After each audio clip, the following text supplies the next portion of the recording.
ఒక జింక యొక్క రన్నింగ్ స్పీడ్ 80 km/h ఉంటుంది. అదే ఒక టైగర్ యొక్క రన్నింగ్ స్పీడ్ 60 km/h ఉంటుంది.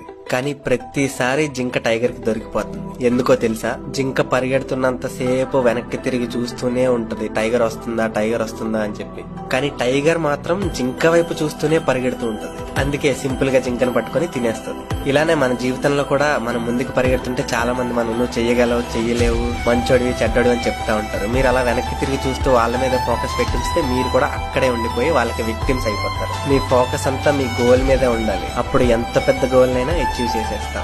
ఒక జింక యొక్క రన్నింగ్ స్పీడ్ 80 km/h ఉంటుంది. అదే ఒక టైగర్ యొక్క రన్నింగ్ స్పీడ్ 60 km/h ఉంటుంది. కానీ ప్రతిసారి జింక టైగర్ కి దొరికిపోతుంది. ఎందుకో తెలుసా? జింక పరిగెడుతున్నంత సేపు వెనక్కి తిరిగి చూస్తూనే ఉంటది, టైగర్ వస్తుందా అని చెప్పి. కానీ టైగర్ మాత్రం జింక వైపు చూస్తూనే పరిగెడుతూ ఉంటది. అందుకే సింపుల్ గా జింకను పట్టుకొని తినేస్తుంది.